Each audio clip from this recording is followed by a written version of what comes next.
Olá, seja muito bem-vindo a mais uma aula do livro Antifrágil. Agora a gente vai falar sobre o livro número 2, né? Lembrando que esse livro ele é dividido em mini-livros, sublivros, e cada aula a gente fala de um deles. E agora a gente vai falar sobre o livro número 2. Nessa parte a gente vai conhecer muito o efeito da aleatoriedade diante das situações. Para exemplificar, para tornar um pouco mais fácil de entender esse princípio, o autor começa contando pra gente uma história de dois irmãos, para que a gente consiga identificar onde essa variabilidade está e como que de fato ela afeta a nossa vida. Porque às vezes a gente pode olhar esse conceito, esse sentido de antifragilidade e pensar nisso só para grandes coisas, como afeta a economia de modo geral, né? Uma rede completa de forma geral, mas não percebe o impacto disso no nosso dia a dia. E aí ele traz a história de dois irmãos, o João e o Jorge. O João, ele é um bancário, ele trabalha em um banco, né, um emprego formal, CLT, como a gente conhece, tradicional, e ele tem todos os direitos que nós conhecemos, como o salário certinho, tudo garantido, férias, 13º, aquela famosa estabilidade que a gente conhece. Já o irmão dele, o Jorge, ele é taxista. E como taxista, ele é autônomo, ele não tem um salário fixo, ele ganha de acordo com o trabalho que ele executa, né? Conforme ele faz mais corridas, ele ganha mais. E aí, a rotina, né, do Jorge em resultados, ela é muito variável. Tem dias que ele tem muitas corridas, que ele tem bastante trabalho, tem dias que nem tanto, que diminui muito, às vezes, raros dias acontece de não ter nada também. Mas o que acontece? No longo prazo, o trabalho do Jorge, apesar de parecer instável, ele gera um resultado muito parecido com o do irmão dele, que tem um trabalho fixo. Então, quando você pega o ganho anual das duas operações, né, tanto do irmão, do João, como bancário, e do Jorge como taxista, quando você pega a renda anual dos dois, ela é muito parecida. Mesmo que pareça que o João, por ele ser um bancário, por ele ter um emprego fixo, um salário, né, fixo, pré-determinado, isso pareça mais estável, e o emprego do Jorge, que é trabalhar como taxista, deu uma sensação de instabilidade, no final o resultado dos dois é muito parecido. Então aqui a gente pode entender de forma geral, vindo para conceitos mesmos, que existe culturalmente a nossa sociedade como um todo vê como estável um emprego fixo e trabalhar de uma forma autônoma, empreender é algo instável, incerto. Mas o que acontece? Quando você pensa, por exemplo, aqui no trabalho do João, que ele é bancário, tá, ele tem um emprego fixo, trabalha há anos ali e tudo bem. Só que a gente precisa considerar uma variável que ele pode perder esse trabalho a qualquer momento. Qualquer momento a empresa pode passar por uma crise ou pode simplesmente decidir que ele não faz mais sentido para a empresa e ele pode perder esse trabalho a qualquer momento. Então ele vem em uma linha bastante estável, né, com aquele mesmo salário garantido todos os meses, só que de uma hora para outra isso pode cair a zero. Porque ele pode perder o emprego dele a qualquer momento, não tem garantia de trabalho, né?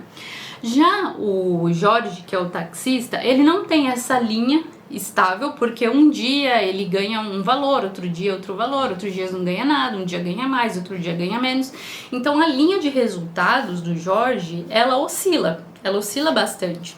Só que quando chega lá no final do período, quando você pega a média, ela tá ok, mais ou menos dentro do que estava acontecendo com o João em termos de valores, né? Só que o Jorge, apesar de parecer ter uma instabilidade em função dessa variação, no final a atividade dele acaba sendo mais estável, porque ele não tem esse risco de perder o trabalho de uma hora para outra, porque ele trabalha independente, ele trabalha como um autônomo, ele depende dele, ninguém vai demitir ele, né, porque o trabalho é dele, a empresa é dele, né, como um todo.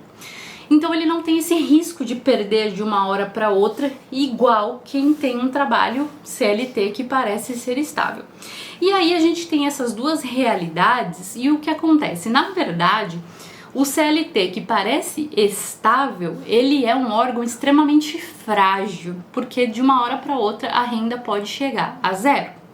E como ele é extremamente frágil, a gente entra no que nós chamamos de extremistão, que nós não, né? O Taleb chama, ele gosta de criar muitos nomes. Então o extremistão é quando acontecem essas variações muito abruptas, né, que você não fez nada para se precaver desse cisne negro, como se fosse um cisne negro, né? Parecia a demissão para o João é como se fosse um cisne negro. Então ele se torna extremamente frágil diante dessa situação, que é o extremistão.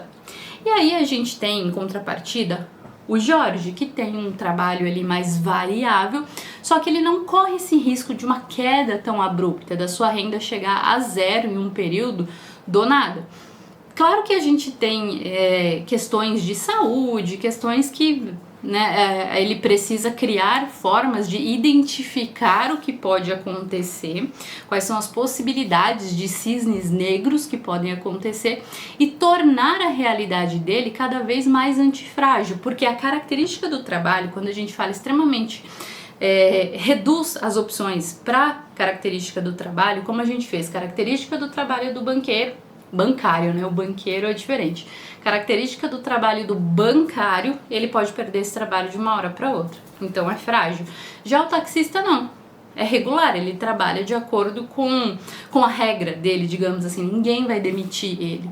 Então, como ele fica muito na média ali, caminhando nessa pequena oscilação ao longo do ano, ele tá no que o Taleb chama de mediocristão, que é uma questão ali mediana, que não vai acontecer nada muito grave. Os sistemas como um todo, eles são bastante afetados pela aleatoriedade. A gente tem uma aleatoriedade natural, uma variabilidade natural das coisas, só que nem todo mundo está preparado para lidar com isso. E muita gente acha que fazendo pequenas interferências humanas mesmo, para que essas aleatoriedades não aconteçam, você está beneficiando o sistema. Mas na verdade é muito pelo contrário. Uma certa dose de aleatoriedade, variabilidade é muito bom para o sistema, deixa o sistema mais robusto e até mesmo antifrágil, como acontece com o Jorge, o taxista. Ele tem uma variabilidade ali, uma certa aleatoriedade, um dia ele tem mais clientes, outro dia tem menos. Ele tem a chance de pegar uma corrida muito boa, de muitos quilômetros, de uma viagem, alguma coisa assim, que ele vai ganhar muito dinheiro. Então ele ainda tem uma chance de conseguir uma coisa muito boa, totalmente inesperada. E aí essa aleatoriedade natural do sistema, do trabalho dele, acaba tornando mais robusto isso que ele faz e até mesmo antifrágil, porque como o trabalho dele é aleatório, ele precisa estar continuamente se desenvolvendo, melhorando, pensando em novas formas de agradar os clientes, né, de atrair mais clientes. Isso faz com que ele não fique na zona de conforto e ele possa crescer e se desenvolver cada vez mais. Então a aleatoriedade natural do sistema acaba estimulando ele a se desenvolver, o que torna ele antifrágil. Ele parte de robusto para antifrágil, ele vai melhorando diante das situações, diante das possibilidades que existem no negócio dele. Já no trabalho, no CLT, é extremamente frágil por ter esse risco de perder de uma vez e você acaba entrando naquela zona de conforto de que não te estimula a melhoria. Então a aleatoriedade, a volatilidade dos sistemas acaba sendo algo muito interessante para o desenvolvimento desse sistema, para a sustentação do sistema como um todo. E a gente como sociedade não está acostumado com isso. Então, nós temos uma cultura de que nós temos que agir diante das situações, de qualquer forma, temos que interferir de qualquer forma. Só que a interferência nem sempre é algo saudável. Às vezes não é, às vezes você deixar que aquilo transcorra de forma natural acaba sendo a melhor opção. A aleatoriedade, a volatilidade natural do sistema acaba sendo a melhor opção. É como dizer que a sua melhor ação diante de um problema, algumas vezes, é não fazer nada. É deixar que aquilo se resolva da forma natural. Óbvio que você vai precisar desenvolver um certo critério para avaliar de fato as situações e entender quando você precisa realmente intervir e quando não é necessário, quando o ideal é deixar que o sistema se reorganize de uma forma natural. Falando sobre intervenção, ele tem um capítulo bastante interessante que ele fala sobre a intervenção ingênua. E nesse capítulo ele apresenta pra gente o conceito de iatrogenia. Eu não conhecia essa palavra e esse conceito e achei interessante a forma dele pensar. Iatrogenia é qualquer dano causado por uma ação médica que ela foi realizada com o objetivo de ajudar. O médico tinha, de fato, a intenção de ajudar, só que aquele tratamento, aquele medicamento sugerido por ele acaba trazendo mais dano do que benefícios, na verdade. E aí ele explora muito no capítulo essas questões médicas que eu achei bastante diferente esse pensamento, porque tem sempre aquele estímulo de tratar o tempo todo, de fazer diagnóstico antecipado, quanto antes, de fazer sempre check-up. E aí ele traz um conceito um pouco diferente. Não que você não precise se cuidar nem nada disso, não é. Mas é que para que você aprenda a começar a medir esse processo de custo-benefício, o quanto de fato você precisa tomar um determinado medicamento para aquela situação e qual é o dano que aquele medicamento pode trazer para a sua saúde em contrapartida. O benefício vai ser maior do que o dano que aquele medicamento vai causar. É extremamente essencial que você faça esse tratamento específico comparando com o dano, os efeitos colaterais que aquilo vai te trazer. Realmente vale a pena? E aí ele estimula bastante essa análise, que a gente faça uma análise um pouco mais fria, porque existe todo um sistema por trás funcionando com grupos específicos com alguns interesses, indústria farmacêutica, a própria indústria médica. Infelizmente a gente sabe que a profissão de medicina ela realmente precisa ser extremamente íntegra e ética, mas como todo lugar existem alguns profissionais que muitas vezes receitam algumas coisas, passam algumas coisas, muito mais pensando no seu interesse financeiro, no seu interesse pessoal financeiro, do que no benefício que aquilo vai trazer para o paciente. E não só em termos médicos, em termos gerais, né? Em algum profissional que você vai contratar para prestação de serviços, alguma coisa assim, uma loja, muitas vezes você não precisa necessariamente daquilo que está sendo ofertado, mas ele te oferta para garantir o rendimento dele, não de fato a sua necessidade. E algo que não deveria acontecer é esse tipo de interesse dentro da indústria farmacêutica, por exemplo, mas infelizmente acontece. A gente sabe que muitos medicamentos são sugeridos, são criados para que as pessoas sintam a necessidade de usar aquilo sem ter uma necessidade real, né? Com o tempo, até eu não sei dizer o quanto isso se aproxima da realidade, mas já vi alguns depoimentos médicos, de médicos mais antigos mesmo, dizendo que os parâmetros, por exemplo, para exames de sangue, para alguns tipos de colesterol, glicemia, essas questões, eles têm diminuído com o tempo os limites, muito para colocar mais remédios, né, na rotina, na vida das pessoas, aquecer a indústria farmacêutica. Eu não sei até que ponto isso de fato é verdade, mas pelo que o autor menciona aqui, ele critica muito essa questão, essa indústria da saúde de forma geral. Ele menciona tanto em alguns capítulos que ele não, em alguns parágrafos, que ele de fato não quer criticar e dizer que você não pode se cuidar, que você não deve se cuidar, mas é para que você fique cada vez mais atento, cada vez mais alerta para entender se de fato você está tendo todos os benefícios, o benefício necessário com aquele tratamento, ou os malefícios, os prejuízos que aquilo está te trazendo são muito maiores. Ele desperta a nossa consciência para pensar a respeito disso. Tem algumas coisas que o nosso próprio corpo, pela inteligência do nosso corpo, a gente é um sistema antifrágil, a gente melhora cada vez mais com o caos, né, com as situações que nos acontecem. A gente se torna imune a partir do contato com alguns vírus, por exemplo. Então, ele diz que o nosso corpo é inteligente, que o nosso corpo consegue se curar de forma autônoma de algumas situações. Então, cabe a gente entender e fazer uma análise para avaliar se vale a pena intervir com um tratamento médico, fazer uma intervenção ingênua que pode te levar à iatrogenia, que é quando a sugestão do médico para te ajudar acaba, na verdade, te prejudicando, ou se você pode deixar que seu corpo se recupere de uma forma natural. A intervenção, de forma geral, ele sugere que a gente tem que usar essa ação de uma forma muito pensada e muito controlada. Então, intervir para controlar, por exemplo, o tamanho de uma empresa, o tamanho de um monopólio, né, a criação de um monopólio, de um oligopólio, um tamanho de um aeroporto, controlar fontes de poluição, enfim, tem uma série de coisas que, de fato, são necessárias à intervenção quando a gente fala de um sistema maior, de um sistema como um todo, mas nem tudo. Então, esse critério é extremamente necessário para que a gente aprenda a entender onde vale a pena intervir ou onde vale deixar a aleatoriedade natural do sistema consertar e colocar aquele sistema em ordem novamente. Ele até menciona, de uma forma geral, que é muito interessante que a gente tem uma facilidade de falar, de ressaltar para as pessoas, olha o que eu fiz para você, né? Olha o que eu fiz, mas nunca olha o que eu evitei fazer por você, né? Olha o que eu deixei de fazer por você, porque na verdade os grandes heróis são aqueles que evitaram que grandes desastres acontecessem. Só que como eles evitaram que o desastre acontecesse, não teve desastre, ele acabou não sendo reconhecido como um herói, né? Porque depois que o desastre já aconteceu, não tem mais o que fazer.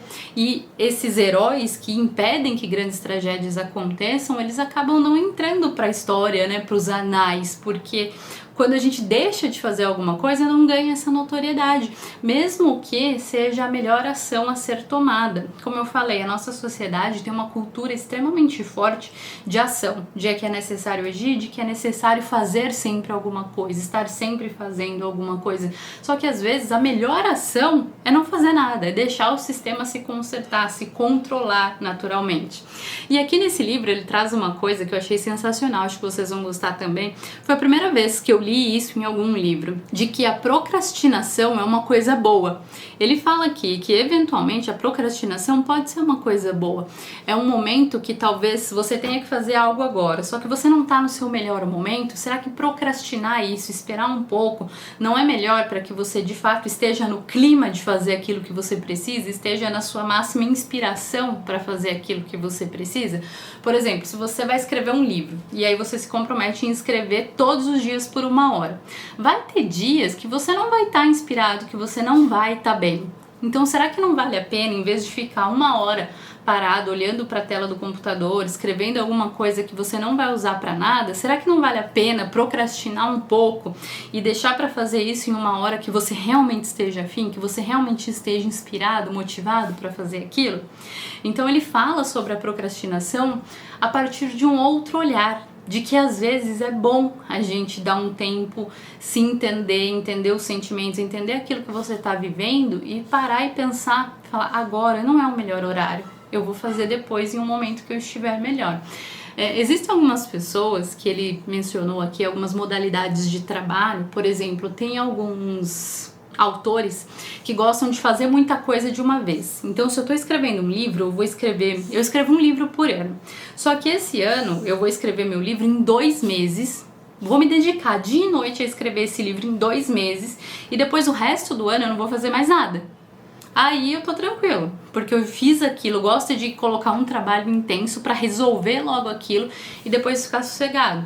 Por exemplo, vocês que trabalham autônomos, independentes, em vez de trabalhar 8 horas por dia, você pode falar, eu vou trabalhar muito, me dedicar, ficar aqui 100% focado por 4 horas, fazer tudo que eu tenho para fazer com muita disposição, muita concentração, muita produtividade nesse período de 4 horas e depois eu vou descansar. Não necessariamente você precisa estar ali às 8 horas ou mais do que isso, maçante. Chega um ponto que você não dá mais resultado, que a sua produtividade não é mais interessante, então acaba não valendo a pena. E aí ele menciona isso, que pra gente entender, assim como a questão da intervenção ingênua, às vezes a procrastinação de a gente se obrigar a fazer alguma coisa também é um modelo de intervenção ingênua. Será que a gente não pode deixar o nosso corpo se reorganizar, se estabilizar e a gente fazer aquilo um pouco depois, na hora que de fato você estiver se sentindo bem? Então eu adorei esse conceito de procrastinação porque eu nunca tinha ouvido falar sobre essa vertente, né, sobre esse ponto de vista. E eu acho que com critério, isso aqui que ele disse, pode ser muito bem utilizado. Óbvio que não é você deixar e continuar procrastinando o tempo todo, né? Passa dias e dias, você já tá com o seu trabalho atrasado. Não é sobre isso, mas é sobre, dentro das possibilidades, você se permitir organizar o seu tempo para extrair o melhor resultado daquilo que você quer fazer. E a melhor maneira para você identificar se deve agir ou não é começar a prestar atenção aos ruídos e aos sinais. O ruído é aquilo que faz barulho, mas que não exige nenhum tipo de intervenção. É aquilo que tá ali só para cansar, algo totalmente desnecessário, sabe? Informações extras, informações que efetivamente não têm valor. Já os sinais são aquilo que você realmente deve prestar atenção, deve acompanhar, avaliar e entender qual é a hora de você intervir de alguma maneira.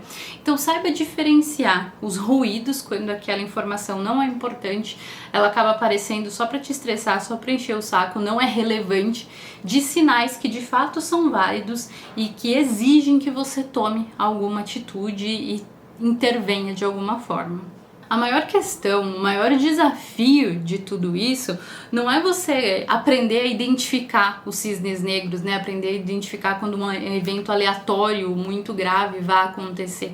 Não é tanto sobre isso, mas é muito mais você construir um sistema que vá resistir a eles. Um sistema que seja tão robusto que se torne antifrágil, que além de resistir, passe a aprender e a crescer a partir dessas situações inesperadas, desses cisnes negros, desse caos eventual que possa surgir vindo de alguma situação. Então construa um sistema que ele não vai pensar necessariamente em identificar possibilidades aleatórias, ficar pensando só sobre aleatoriedade. Ele vai ser um sistema forte o suficiente para, além de resistir, melhorar a partir de situações que possam acontecer.